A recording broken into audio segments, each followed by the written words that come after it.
Bonjour à tous et à toutes. Aujourd'hui, c'est une émission spéciale Noël que nous avons envie de partager avec vous et j'espère qu'elle va être réconfortante pour vous, quelle que soit la situation dans laquelle vous serez à Noël. Et j'ai choisi un sujet aujourd'hui spécifique, le sujet des anges.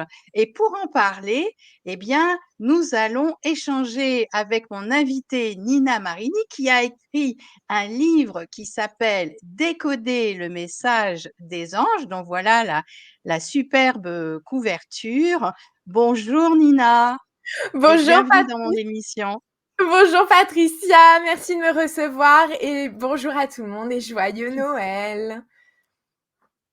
Alors, Nina a toute une expérience de vie et qui est en relation au démarrage, pas spécialement avec le domaine des anges, hein, comme tu me disais en préambule assez cartésienne, mais Nina est empathe et a appris à se mettre en relation au fur et à mesure de ses expériences avec d'autres domaines de réalité, dont celui des anges. On va en parler un peu plus.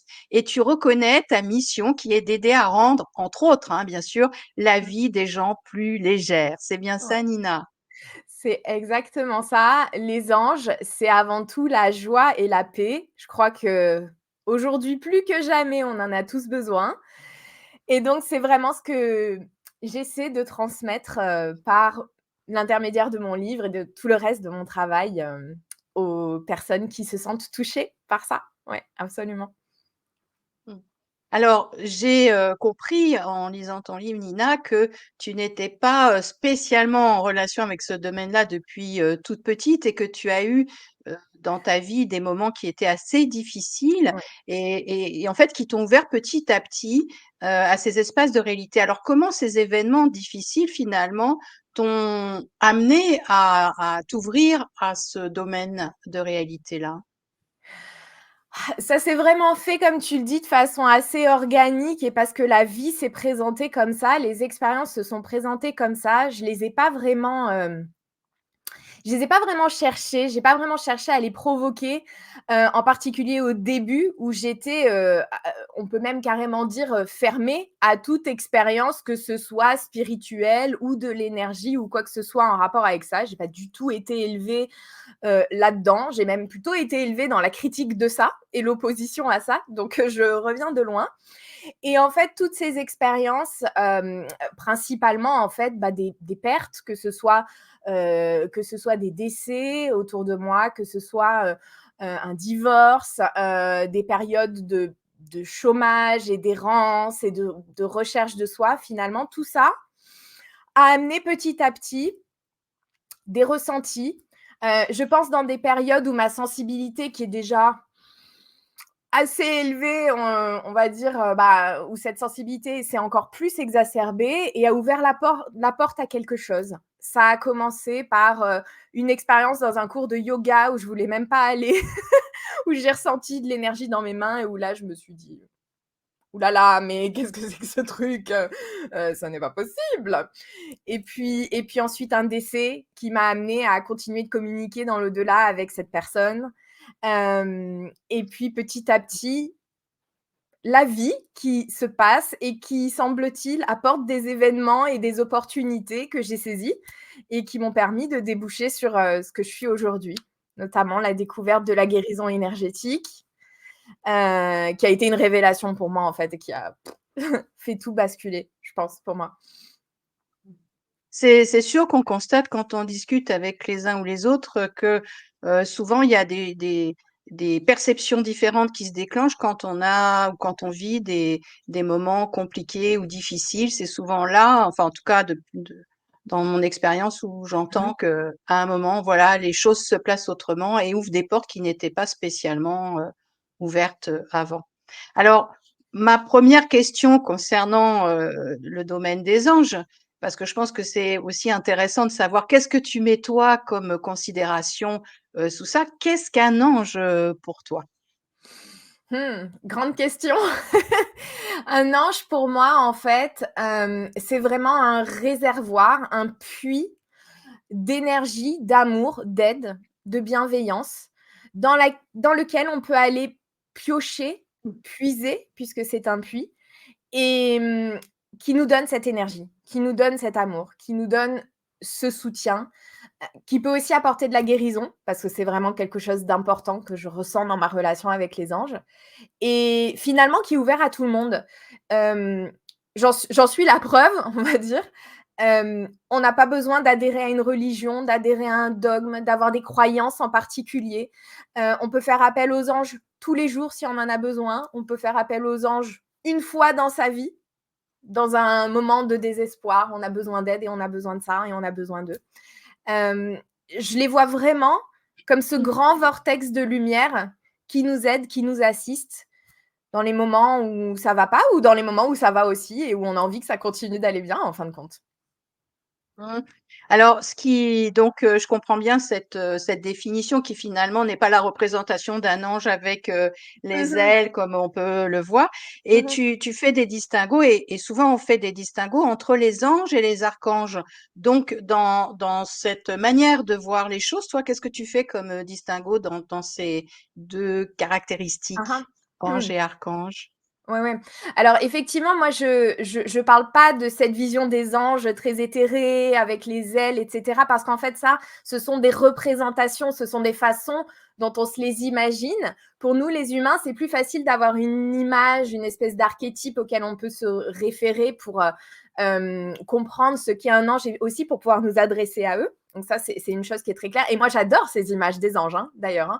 C'est vraiment quelque chose qui me tient beaucoup à cœur. Je trouve que c'est magnifique et ça donne cette image et ce ressenti d'amour et de puissance et de bienveillance de leur part, ce côté aussi enveloppant de leurs ailes.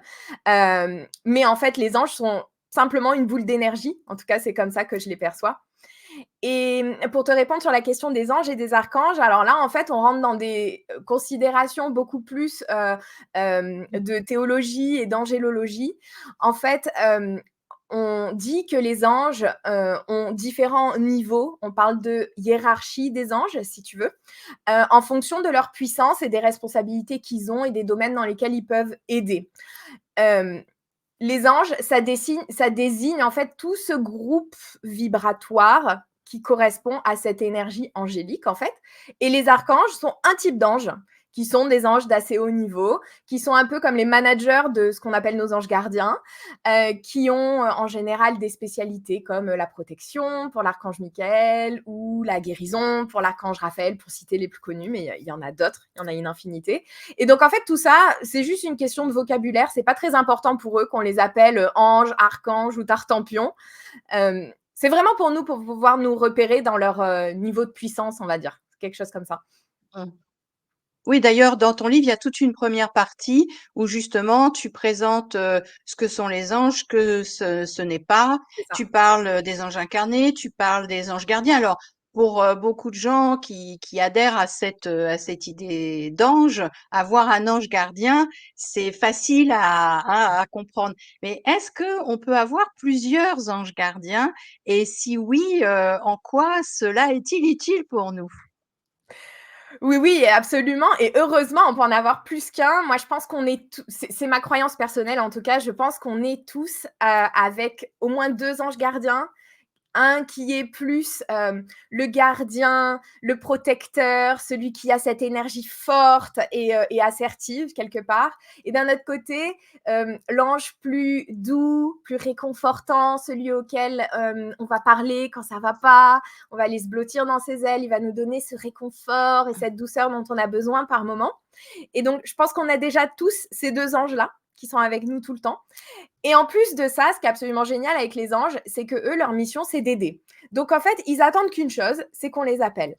Et donc, si quelqu'un a besoin d'aide dans un domaine quel qu'il soit, que ce soit des relations, que ce soit les finances, que ce soit même la santé, eh ben, on peut absolument appeler encore plus d'anges avec nous qui vont se joindre à ce que j'appelle notre équipe de lumière, notre équipe lumineuse, dans laquelle on va avoir, même parfois pour certaines personnes, des dizaines, des centaines d'anges qui sont là, qui aident et qui peuvent rester pour toute la vie si tu as besoin d'eux pour toute la vie, ou alors qui peuvent rester pendant un temps donné par rapport à une mission. Coucou les anges, j'aurais besoin d'un de vos membres pour m'aider par rapport à cette relation qui me met en difficulté en ce moment, les disputes que j'ai avec cette personne, j'ai vraiment du mal, je me sens pas bien par rapport à ça, je me sens agressée, est-ce que vous pouvez m'aider?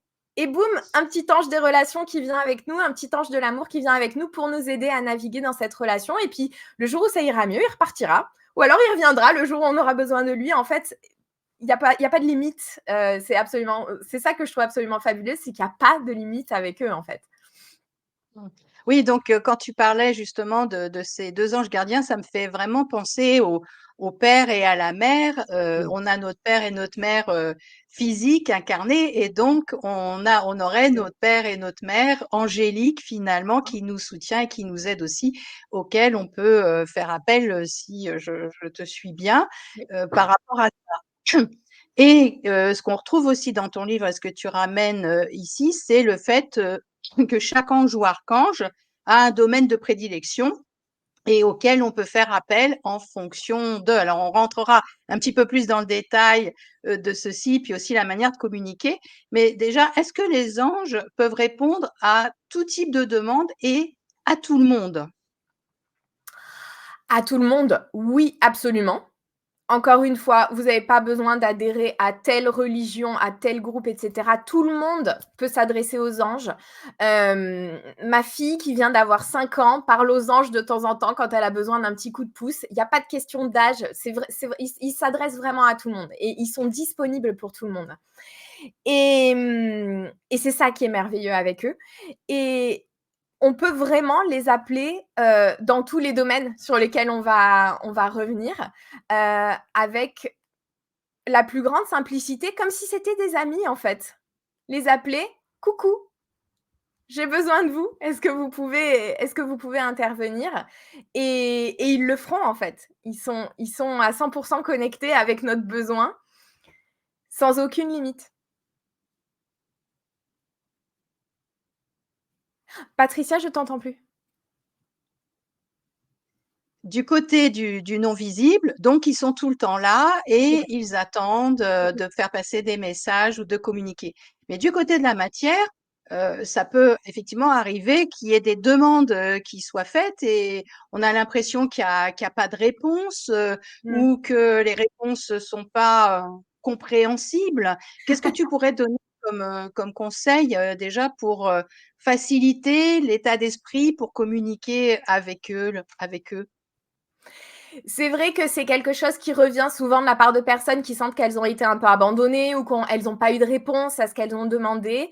Et il y a plusieurs aspects à ça, il y a plusieurs pistes. La première piste qui, je pense, est la plus importante, c'est qu'en fait, souvent, quand on a ce sentiment d'abandon, c'est qu'on se trouve dans des périodes qui sont des périodes difficiles, dans lesquelles on est très, très préoccupé, dans lesquelles on va avoir beaucoup de brouillard ou de bruit mental. Et en fait, dans ces périodes-là, c'est pas qu'on a été abandonné par nos anges, ou qui s'intéressent pas à ce qu'on leur demande, c'est qu'en fait, nous, de l'autre côté du téléphone, on n'entend pas parce qu'il y a de la friture sur la ligne, en fait.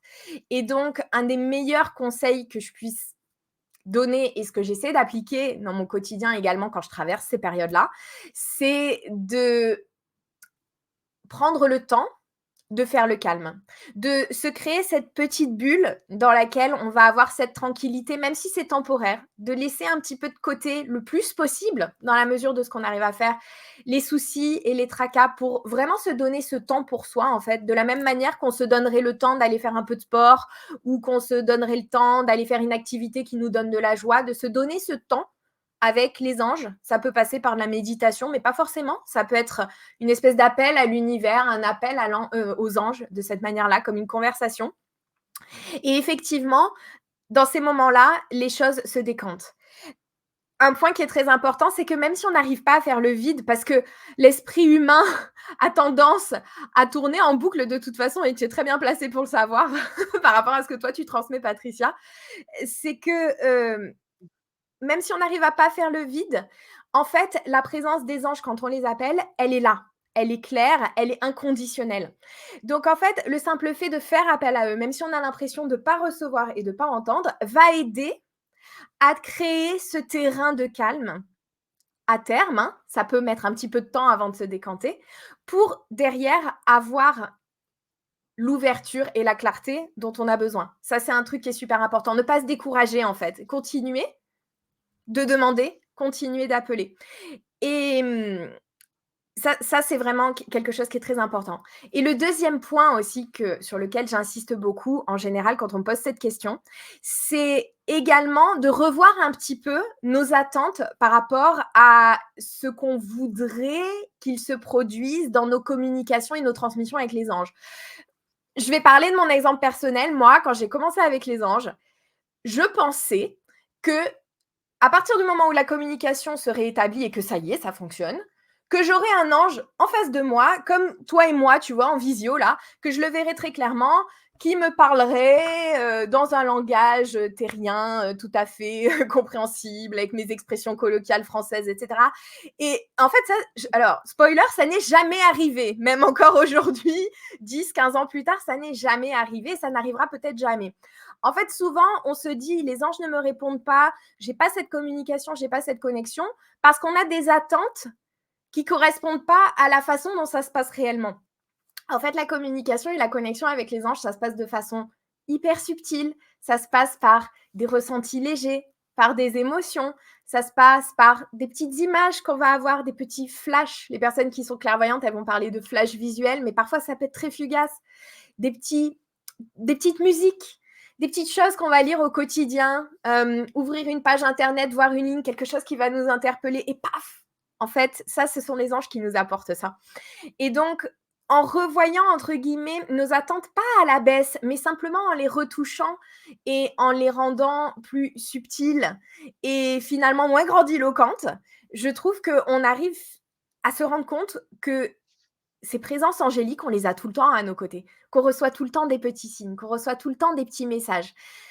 Mais effectivement, ça demande de l'attention et ça demande aussi qu'on arrête de vouloir avoir un ange en chair et en os face à nous ou des messages auditifs très, très, très, très clairs Oui, que j'ai d'autant voulu plus. avoir moi aussi, hein. Oui, c'est ça, et d'autant plus que dans ton livre, je trouvais intéressant que tu abordes les hauts sens de perception finalement, Oui, et que chacun ou chacune a un sens de perception par lequel il peut recevoir les messages, que ce soit la clairaudience, la clairsentience. Tu peux en parler un petit peu de ces sens, de ces hauts sens de perception et qui font qu'on ne reçoit pas tous les messages avec les mêmes impressions. La relation entre les hauts sens de perception et nos organes d'essence finalement. Est-ce que tout tu à peux fait. en parler un petit peu de ce sujet-là? Tout à fait. Alors les hauts sens de perception, que moi j'appelle les clairs, en fait, sont le miroir un petit peu de nos 5 sens physiques, le toucher, la vue, l'odorat et cetera. Sauf qu'ils se passent, dans notre espace, mental ou psychique, on va dire. Et donc il y en a plusieurs et d'ailleurs il y en a plus que des sens physiques. On a la clairvoyance qui est le fait de voir, mais de voir des manifestations, du subtil, la clairaudience, d'entendre, la claire, alors il y a plusieurs façons de les appeler, mais en gros, la clairodorance et la clairgustance qui sont le fait d'avoir des odeurs ou des goûts, donc des odeurs et des goûts angéliques, par exemple. On a également la clairsentience, ça passe par les sensations physiques. Par exemple, si vous avez l'impression à un moment donné, et ça arrive à beaucoup de gens dans des situations, parfois dans la rue, de sentir comme si on nous tenait le bras ou si on nous prenait comme ça. C'est en fait de la clairsentience, on sent physiquement cette présence. On a aussi la claire empathie, c'est le fait de ressentir des émotions, alors pas des gens, mais de ressentir des émotions du fait de la présence d'un ange ou de quelque chose dans le monde subtil. Et la claire connaissance, qui est le fait d'avoir des ressentis qui arrivent directement en fait dans les idées, dans les pensées, qui est moi mon clair principal et qui est celui qui souvent est le plus difficile à identifier parce qu'en fait on croit que ce sont nos idées, nos pensées ou des choses qu'on sait déjà, alors qu'en fait ce sont des messages angéliques ou autres, hein, qui nous viennent. Puisqu'évidemment, tout ça, ça nous permet aussi de percevoir la présence de nos guides, la présence des défunts et de toutes sortes d'autres choses. Et ce qui se passe, en fait, avec ces sens, c'est que souvent, pour diverses raisons, on pense qu'on est clairvoyant ou qu'on devrait être clairvoyant. Alors, parce que on a lu un bouquin là-dessus ou parce que le copain ou la copine a ça de très développé. Et en fait, pour nous, c'est pas le cas. Et si je parle de mon exemple personnel, mais en fait, parmi tous mes lecteurs et mes clients, etc., et les personnes qui me suivent, j'ai tout le temps ce genre de retour. C'est Ah là là, moi je voulais absolument avoir ces visions des anges, donc ça c'est moi. Je pensais que j'allais voir les anges de façon très, très claire ou éventuellement un petit hologramme en surimpression dans la réalité, tu vois? Mais un truc assez clair et que Ouais, visuellement ça j'imagine le truc. Oui, oui. tu vois? Le hologramme qui apparaît et qui vient te faire des mouvements et tout. Ouais, c'est Tu ça, vois? exactement. Ou alors, les cieux vont s'ouvrir et un pic de Oui, lumière va descendre sur moi, tu vois? Un c'est truc pas mal aussi, ça. C'est de pas mal ouf. aussi, Nina. C'est parce que comme ça, quand je vais le voir de cette manière, je saurai que c'est vrai, tu vois? Je le saurai C'est parce que ça. mon esprit rationnel a besoin de preuves tout de suite. Sinon, je ne crois pas si je n'ai pas cette preuve et je tape du pied parce que j'ai pas eu ma vision, tu vois? Ça, c'est moi. Nina, j'adore l'idée de l'hologramme. Peut-être que ça pourrait être quelque chose qui apparaisse un jour. Alors, ce qui n'est pas expliqué aujourd'hui, ce qui est de l'ordre du miracle, sera certainement un jour plus de l'ordre de la réalité. Enfin, je te laisse continuer. Je Merci, te Nina. rassure, je continue de leur demander l'hologramme tous les jours, hein, évidemment, hein. Mais bon, non, là, en fait, on se bagarre un peu, tu vois, entre mon ego et, et ce qu'ils essaient de me faire passer. Donc, non, non, l'hologramme, ça ne sera pas pour aujourd'hui, Nina, désolée. Mais peut-être avec les hautes Dommage. technologies plus tard, qui sait.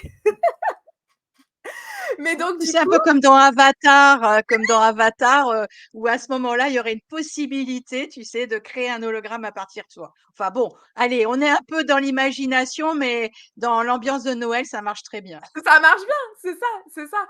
Et en fait, pour en revenir à cette histoire de sens psychique et de clair, et cetera, on va avoir ces attentes souvent un peu influencées par la science-fiction, dans mon cas, ou par les contes de fées, dans mon cas, de ce qu'on devrait avoir et de ce qu'on voudrait avoir. Sauf qu'en fait, la réalité, c'est pas ça. Et en fait, pour moi ou pour toi ou pour nos spectateurs, et ben en fait, ce sont d'autres sens qui sont développés. Et ça nous arrange pas du tout, mais c'est comme ça. Donc on est bien obligé de faire avec. Et donc, pour moi, en fait, ça passe par la claire connaissance. Ce sont les idées. Quand je reçois la présence des anges, quand j'appelle ça canaliser, je suis un canal, un conduit. euh, Ils me transmettent quelque chose qui se transforme en idée et que je retranscris avec des mots quand, par exemple, j'écris un message des anges ou quand je fais un live de guidance, par exemple, tu vois.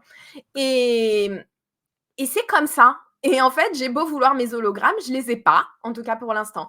Mais en revanche, une chose que j'ai remarqué, c'est que quand on finit par comprendre quelle est ou quels sont d'ailleurs, hein, parce qu'on a plusieurs sens psychiques et en fait on les a tous et ils sont tous juste développés à différents niveaux. En fait, quand on prend conscience par l'observation de soi et de ses expériences de quels est ou de quels sont nos sens psychiques principaux, nos clairs principaux, qu'on se décide enfin à leur faire confiance, ce qui est probablement l'étape qui peut être un petit peu la plus difficile. Non seulement ces sens-là ont tendance à s'exacerber et à être de plus en plus précis et affinés et affûtés, mais les autres aussi, ceux qui étaient un peu en dormance, comme par exemple ma clairvoyance, ont tendance à se développer aussi. Et ça, c'est juste magique. Depuis que j'ai dit OK, claire connaissance, j'ai compris que c'est toi qui me parles, enfin que c'est toi qui me parle, que c'est toi qui me permet de percevoir tout ça, et que je fais confiance à ces messages-là et que je les laisse se décanter en fait dans mon quotidien, et ben en fait, comme de par hasard, la clairvoyance s'est développée. Pas encore en hologramme, mais on y arrivera peut-être. Pas mal. On en reparlera, Nina. Tu nous tiendras au courant, Oui. j'espère. J'aime toujours voir l'évolution de chacun et de chacune avec ce qu'il porte ou elle porte à un moment donné. Alors, tu parlais donc justement de ces messages qui t'arrivent. Comment on peut faire la différence entre un message qui vient de cette énergie des anges et celui qui vient du mental? Parce que Mmh. c'est là où souvent la complexité peut se faire. Est-ce que toi, tu as des idées et bien sûr des pistes sur ce sujet-là? Plein, plein, plein, plein, plein de pistes. La première, c'est que le message qui vient des anges, par rapport à un message qui vient du mental, c'est un message qui est positif, réconfortant, motivant. Alors, il peut y avoir différentes, nuances, hein. On peut être plutôt du côté réconfortant ou plutôt du côté qui te booste, tu vois? Et tout ce qu'il y a au milieu. C'est en tout cas un message qui est vraiment positif et encourageant. Là où souvent Le message du mental va avoir tendance à être un peu décourageant, angoissant, va te minimiser, va te dire que tu es pas capable, va te dire que voilà, tu vois? Va être un petit peu de cet ordre-là. Mais il y a aussi des messages du mental qui sont des messages qui ont envie, du style situation typique, je viens de rencontrer un type dans la rue qui est très très beau et qui me plaît et donc je reçois ce message que c'est l'homme de ma vie. Est-ce mon mental ou est-ce mes anges, hein? Bon, puisque là le message est positif dans les deux cas, c'est l'homme de ma vie, d'accord? Comment faire la différence? Ça, en général, c'est le temps qui nous le dit, en fait. Très rarement, sur ce type d'expérience vraiment, pratico-pratique et terrienne, on va avoir une réponse comme ça dans l'instant. Ça peut arriver, mais souvent ça se décante dans le temps et c'est pour ça que je recommande souvent aux gens de tenir une espèce de journal ou un petit peu de logbook dans, dans lequel on enregistre un peu nos impressions et les informations qu'on a eu le sentiment d'avoir reçues parce que en fait en y revenant on se rend compte, on laisse décanter et on se rend compte qu'il y a une cohérence qui commence à se dessiner. Ça, c'est quelque chose personnellement qui m'a énormément aidée.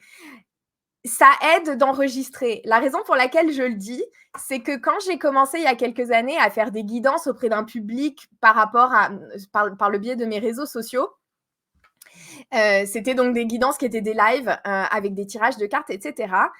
Sur le moment, en faisant mes guidances, j'avais l'impression que ça venait, que j'étais pleinement présente, etc., que c'était moi qui parlais, que c'était des informations qui venaient par donc je montre là le dessus de ma tête hein, parce que c'est ici que ça arrive concrètement par notre centre de la couronne pour les personnes qui s'intéressent à l'énergie et donc que les messages venaient et puis que moi je les retranscrivais dans mes mots. Et puis en fait, quand j'ai commencé à regarder mes replays, je me suis rendu compte que les trucs que je disais c'était pas moi en fait. J'avais beau avoir l'impression d'être pleinement présente pendant ces lives et de parler et tout ça, en fait, c'était pas moi qui parlais entre guillemets. C'est-à-dire qu'en fait, en regardant ces replays, je me disais mais Nina, ce que tu dis est extrêmement sage.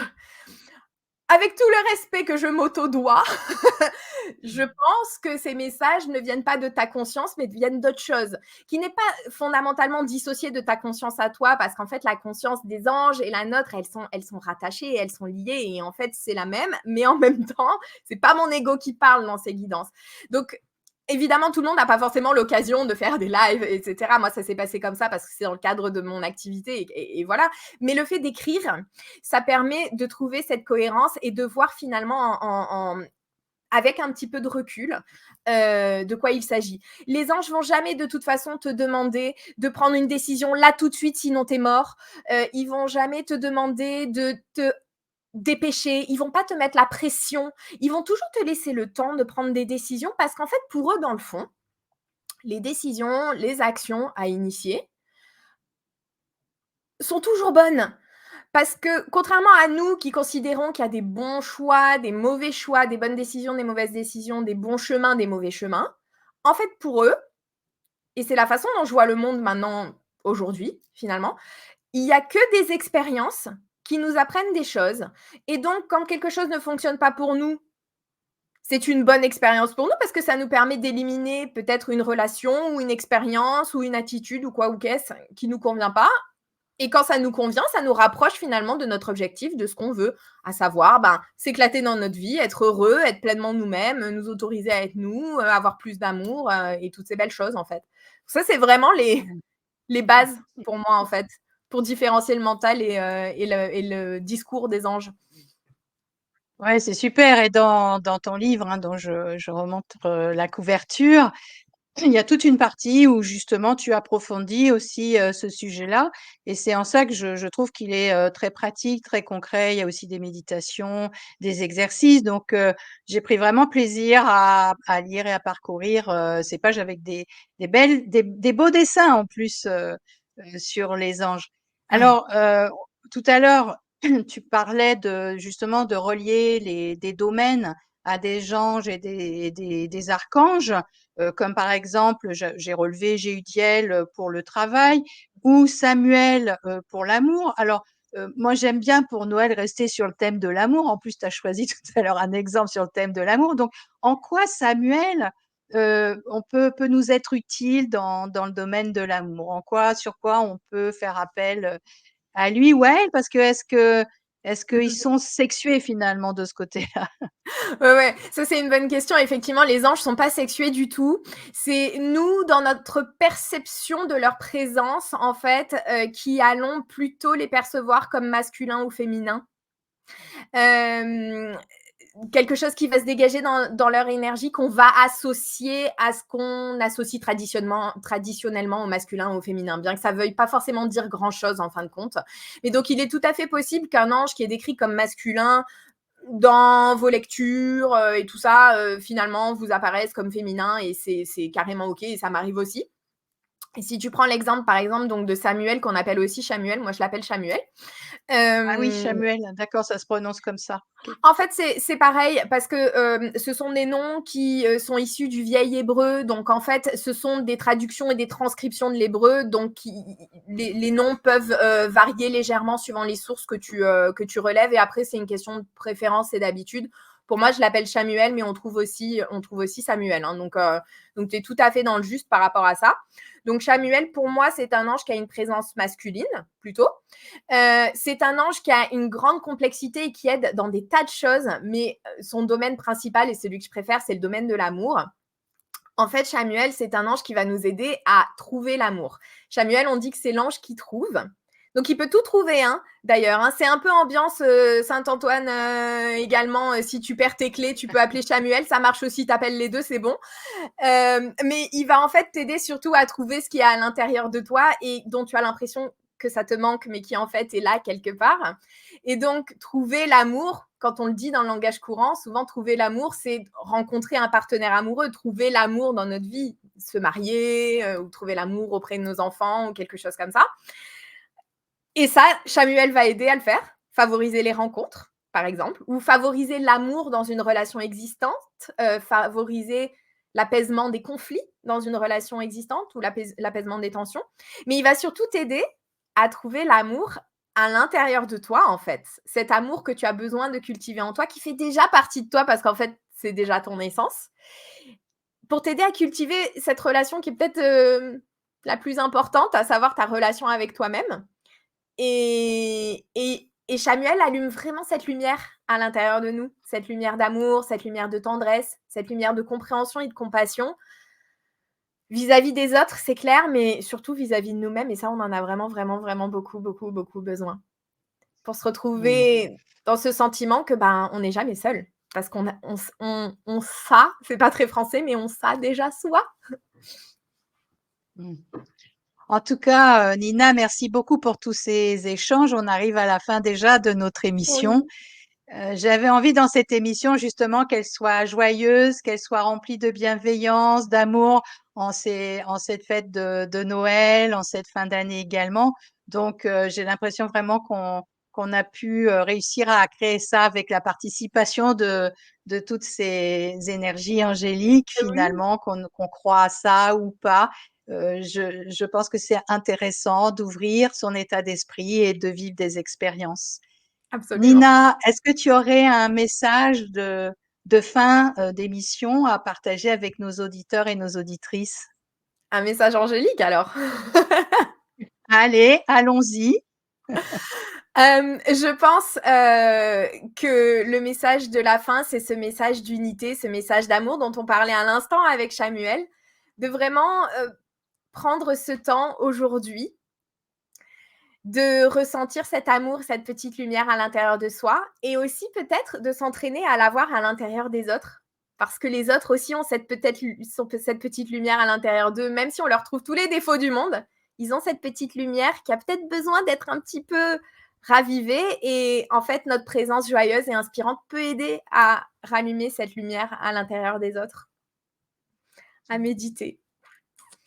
À méditer. Merci beaucoup, Nina, pour ce bon moment et merci à tous et à toutes d'être présents pour nous suivre dans cette émission et sur ma chaîne YouTube, Les Voix de l'Harmonie. Nina, je vais te dire donc au revoir et de passer de belles fêtes de fin d'année. À toi aussi, merci beaucoup Patricia et merci beaucoup pour ton invitation. Je souhaite à tout le monde de très joyeuses fêtes.